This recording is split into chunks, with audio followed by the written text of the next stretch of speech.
Hello guys, I am Salman. Welcome to my channel study with Salman. आज अपन chain serving start करने वाले हैं। चेन सर्विंग के बारे में अपन पढ़ेंगे। तो देखो, चेन सर्विंग की बात करें तो अपन इसमें अलग अलग टॉपिक्स कवर करेंगे। इंट्रोडक्शन टू चेन सर्वे, उसके बाद लीनियर मेजरमेंट हो गया, क्या क्या इंस्ट्रूमेंट यूज़ हो रहे हैं चेन सर्वे में, उसके बाद रेंजिंग ऑफ लाइंस के बारे में थोड़ा सा अपन पढ़ेंगे, मेथड्स पढ़ेंगे चेन की, उसके बारे में अपन एरर्स के बारे में पढ़ेंगे कि चेन में क्या क्या एरर्स होते हैं। सबसे पहले अपन बात करें चेन सर्विंग की। देखो, चेन सर्वे क्या होता है कि चेन की हेल्प से अपन जो भी सर्वे कर रहे हैं उसको अपन बोलेंगे चेन सर्वे। चेन एक्चुअल में क्या होता है, एक टाइप्स का इंस्ट्रूमेंट है। मतलब आप जनरली क्या कर रहे हो, लीनियर मेजरमेंट के लिए, डिस्टेंस को मेजरमेंट करने के लिए अपन चेन का यूज़ करते हैं। जैसे टेप से आप मेजरमेंट करते हो किसी भी डिस्टेंस को, ठीक उसी तरीके से अपन चेन का यूज़ करते हैं डिस्टेंस मेजरमेंट करने के लिए, लीनियर मेजरमेंट करने के लिए, मतलब सीधा सीधा मेजरमेंट करने के लिए आप जनरली चेन का यूज़ करते हो। अब अपन बात करें लीनियर मेजरमेंट की कि लीनियर मेजरमेंट क्या होता है। देखो, लीनियर मेजरमेंट की अगर अपन बात करें तो लीनियर मेजरमेंट, आप सीधे सीधे किसी भी चीज़ को मेजरमेंट कर रहे हो तो ये आपका कहलाता है लीनियर मेजरमेंट। अब लीनियर मेजरमेंट में क्या होता है कि दो तरीके से अपन मेजरमेंट करते हैं, हॉरिजॉन्टल डायरेक्शन में करते हैं और वर्टिकल डायरेक्शन में करते हैं। अब इसमें अलग अलग टाइप्स की मेथड होती है। अप्रॉक्सीमेट मेथड्स होती है, डायरेक्ट मेथड होती है, इनडायरेक्ट मेथड होती है और ईडीएम्स मेथड होती है। अब अपन अप्रॉक्सीमेट मेथड्स की बात करें तो अपन जो अंदाजे से अपन मेजरमेंट कर रहे हैं इसको अपन बोलते हैं अप्रॉक्सीमेट मेथड। अब इसमें क्या होता है कि अपन पेजिंग का यूज़ करते हैं, पेजोमीटर्स हो गया, पेडोमीटर्स हो गया, स्पीडोमीटर्स हो गया, तो अलग अलग टाइप्स का अपन यूज़ करते हैं। आपको डायग्राम से ईजिली समझ में आएगा। देखो, पेसिंग की अगर अपन बात करें तो अपन क्या करते हैं कि जैसे इंसान अपने जो पाँव में, अपन उससे क्या करते हैं कि एक कदम, दो कदम, ऐसे ए पॉइंट से बी पॉइंट तक अपन 20 कदम चलते हैं। तो 20 कदम चलने के बाद अपन क्या करते हैं कि जो अपने जो पाँव के बीच की जो डिस्टेंस होती है अप्रॉक्सीमेट, वो 20 सेंटीमीटर्स होती है। तो ऐसे करते करते अपन 20 कदम चल के टोटल डिस्टेंस को प्लस करके और उसको नंबर ऑफ स्टेप से डिवाइड कर देते हैं। तो इससे क्या निकलता है कि अपने एक कदम की डिस्टेंस निकल जाती है। उसके बाद पेजोमीटर्स की बात करें तो एक सिंपल सा इंस्ट्रूमेंट है, आपको दिख रहा होगा। इसमें अपन क्या करते हैं कि जो अपनी नंबर्स ऑफ स्टेप्स है उसको काउंट कर लेते हैं अपन इजीली। एक ये भी तरीका अपने पास होता है। पेडोमीटर्स की अपन बात करें तो देखो, आपको दिख रहा होगा एक व्हील्स है आपके पास, एक व्हील टाइप्स का ऐसा होता है। इसके रिवोल्यूशन से अपन क्या करते हैं कि जो आपकी स्टेप्स होती है उस रिवोल्यूशन से अपन क्या करते हैं कि इसके ऊपर एक डिवाइस लगा होता है। तो उस डिवाइस से अपन इसके जो बीच में जो डिस्टेंस जो भी हो रही है, रिवोल्यूशन जो हो रहा है, तो अपन काउंट कर लेते हैं कि इतने रिवोल्यूशन पे इतनी स्टेप्स आपकी हो रही है, इतनी इसकी वैल्यू होगी। उसके बाद स्पीडोमीटर्स की अपन बात करें तो देखो, स्पीडोमीटर्स आपने बाइक्स में, कार वगैरह में आपने देखा है। तो इससे क्या करते हैं कि अपन जनरली एक पॉइंट से दूसरे पॉइंट तक क्या आप ड्राइविंग कर रहे हो या जा रहे हो, तो फॉर इंदौर से आप उज्जैन जा रहे हो, कहीं भी आप जा रहे हो, तो आप उसमें आपको शो होता है कि आप इतने किलोमीटर चले गए हो। तो इस तरीके से भी अपन डिस्टेंस मेजरमेंट कर लेते हैं। अब उसके बाद बात करें डायरेक्ट मेजरमेंट की। देखो, डायरेक्ट मेजरमेंट क्या होता है। डायरेक्ट मेथड की अगर अपन बात करें तो इसमें चेन का यूज़ होगा और टेप का यूज़ होगा। मतलब चेन और टेप्स की हेल्प से आप जो भी मेज़रमेंट कर रहे हो उस मेज़रमेंट को अपन बोलेंगे डायरेक्ट मेज़रमेंट। इनडायरेक्ट मेज़रमेंट में क्या होता है, देखो इनडायरेक्ट मेज़रमेंट में एक्चुअल में क्या होगा कि जैसे आप मान लो, हाँ, ए पॉइंट से बी पॉइंट तक आप मेज़रमेंट कर रहे हो, तो आपको क्या करना है, सीधा सीधा मेज़रमेंट आप चेन टेप्स की हेल्प से एक मेज़रमेंट कर रहे हो। अब इसमें क्या हुआ कि मेज़रमेंट करते टाइम बीच में आपके पास एक पहाड़ी आ गई या कुछ भी ऐसा सरफेस आ गई कि जो बीच में आपको मतलब रुकावट दे रही है। तो इस मेज़रमेंट को अपन क्या करते हैं, इसे ए से बी मेज़रमेंट करने के लिए अपन दो पॉइंट और कंसीडर करते हैं। तो इस पॉइंट्स की हेल्प से अपन जो मेज़रमेंट करते हैं उसको बोलते हैं अपन इनडायरेक्ट मेज़रमेंट। उसके बाद अपन बात करें ईडीएम्स की, इलेक्ट्रॉनिक डिस्टेंस मेज़रमेंट में, तो इसमें क्या करते हैं अपन के जो भी इंफ्रारेड वेव हो गई आपके पास, क्या जो भी लाइट्स वेव हो गई, तो इसके थ्रू आप जो भी मेज़रमेंट आप करोगे तो इसको अपन बोलेंगे ईडीएम मेज़रमेंट। उसके बाद अपन बात करें क्या क्या इंस्ट्रूमेंट अपने यूज़ होते हैं चेनिंग्स में। मतलब चेन सर्वे कर रहे हो तो उसमें क्या क्या इंस्ट्रूमेंट का यूज़ होगा। तो देखो, सबसे पहले तो चेन का यूज़ होता है। उसके बाद अपन बात करें टेप्स का यूज़ होता है, एरोज़ का यूज़ होता है, रेंजिंग रॉड्स का यूज़ होता है। उसके बाद प्लम बॉब का यूज़ होता है, पेग्स का यूज़ होता है, वो प्लस्तर वगैरह, वाइट्स वगैरह जो हो गए, मतलब मार्क्स करने के लिए वाइट्स चॉक्स वगैरह का इसका यूज़ होता है। देखो, अपन सबसे पहले बात करें चेन की तो चेन के बारे में अपन पढ़ चुके हैं, अपन को क्लियर है। अब इसमें क्या होता है, ऐसे डिफरेंट टाइप्स की चेन होती है तो अपन वो भी आगे समझेंगे। सबसे पहले अपन बात करें एरोज़ की। देखो, आपको डायग्राम शो हो रहा होगा एरोज़ का यूज़ क्यों अपन करते हैं। एक्चुअली एरोज़ क्या होता है कि जनरली अपन क्या कर रहे हैं, जैसे फॉर एग्जांपल आपके पास एक टेप है, आपने क्या करा कि आपने 10 मीटर तक मेज़रमेंट करा और आपके पास फॉर एग्जांपल आपके पास 10 मीटर की एक चेन है, आपने चेन से मेज़रमेंट करा।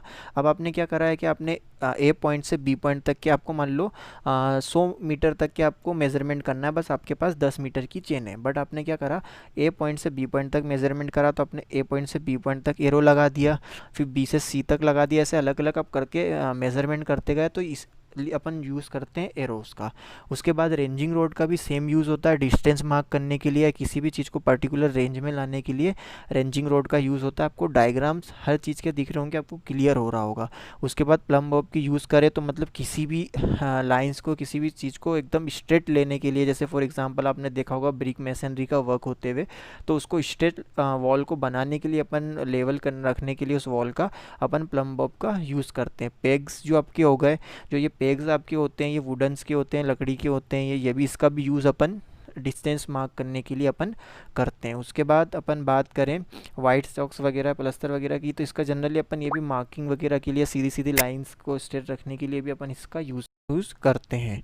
उसके बाद बात करें अपन टाइप्स ऑफ चेन की, तो देखो डिफरेंट टाइप्स की चेन होती है। मैट्रिक्स चेन होती है, सर्वेयर चेन होती है, इंजीनियर चेन होती है, उसके बाद रिवेन्यू चेन होती है। तो ऐसे डिफरेंट टाइप्स की चेन होती है। देखो मैट्रिक्स चेन की अगर अपन बात करें, तो मैट्रिक्स चेन जो अपनी होती है वो जनरली क्या होती है, 5 मीटर्स की होती है, 10 मीटर्स की होती है, 20 मीटर्स की होती है और 30 मीटर्स की होती है। जो 5 मीटर्स की होती है उसमें 25 लिंक होती है, जो 10 मीटर्स की होती है उसमें 50 लिंक होती है, जो 20 मीटर की होती है उसमें 100 लिंक होती है, जो 30 मीटर की होती है उसमें 150 लिंक होती है। ये जनरली अपन रिस्पेक्टिव जो अपना IS 14921970 जो अपना कोड है, इसके रिस्पेक्ट में अपन इसकी रिक्वायरमेंट जो होती है मैट्रिक चेन की, वो ये होती है। अब अपन इसमें देखो एक्चुअल में ये जो लिंक क्या होती है, ये अपन थोड़ा सा डायग्राम एक बार समझ लेते हैं चेन का। देखो चेन का डायग्राम आपको दिख रहा होगा, तो इसमें आपको ब्रास होगा, ब्रास हैंडल होगा जो पकड़ने वाला, और जो इसका जो नीडल पॉइंट इसमें होगा उसको अपन आई बोल्ट बोलते हैं, मतलब बोल्ट से जो कसा हुआ है। उसके बाद आपने देखा होगा, देखो जहाँ से आपका ब्रास स्टार्ट हो रहा है, जो ब्रास से स्टार्ट हो रहा है आपका, तो इसके बाद एक कड़ी हो गई, दूसरी कड़ी हो गई, उसके बाद इस कड़ी को देखो पर्टिकुलर पूरी तरीके से अपन ने ज्वाइंट करके रखा है, तो ये आपका क्या हो गया, पर्टिकुलर एक लिंक हो गया। उसके बाद अलग अलग कड़ी हो गई, फिर एक लिंक पूरी तरीके से उसको कवर करके रख रहा है, तो मतलब ये पर्टिकुलर आपकी एक अलग अलग, जैसे मान लो एक डिस्टेंस ले लो, आपने 20 सेंटीमीटर पे आपने एक लिंक रख दी, फिर 20 सेंटीमीटर पे एक लिंक रख दी, फिर 20 सेंटीमीटर पे एक लिंक रख दी, तो ये आपकी एक पर्टिकुलर एक लिंक कहलाती है। अब उसके बाद अपन बात करें इंजीनियरिंग चेन की।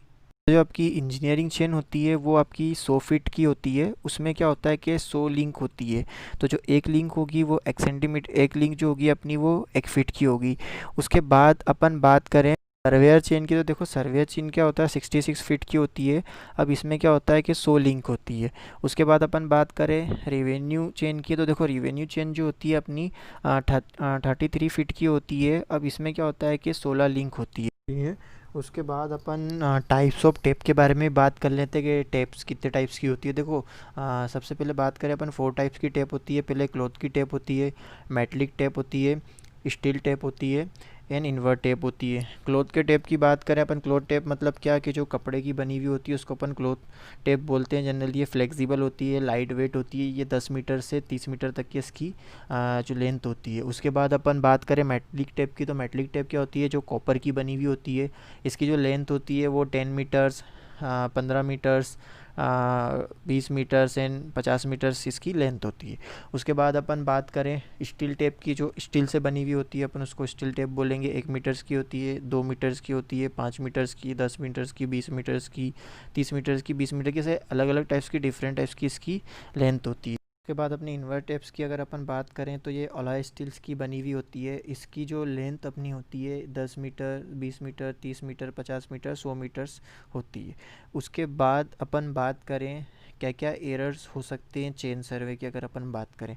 देखो डिफरेंट टाइप्स के एरर होते हैं चेन सर्वे में। इंस्ट्रूमेंट एरर हो गया, पर्सनल एरर हो गया, नेचुरल एरर हो गया, अपने पर्सनल मिस्टेक्स के कारण जो भी एरर्स हो गए। इंस्ट्रूमेंट्स एरर्स की बात करें, जैसे फॉर एग्जांपल आपके पास चेन है, उसमें लिंक्स वगैरह आपस में अटैच है, आपने ध्यान नहीं दिया, तो एक टाइप्स का ये भी एक इंस्ट्रूमेंट एरर हो गया। पर्सनल एरर मतलब क्या हो गया कि जैसे मान लो आपने एक पॉइंट से दूसरे पॉइंट तक के आपने मेजरमेंट करा, आपने डिस्टेंस मार्क करना भूल गए, आपने आपने चेन को टेप्स को सही तरीके से या चेन को सही तरीके से आपने नहीं पकड़ा, तो ये भी अपना एक पर्सनल एरर हो सकता है, आप किस तरीके से चेन को पकड़ रहे हो।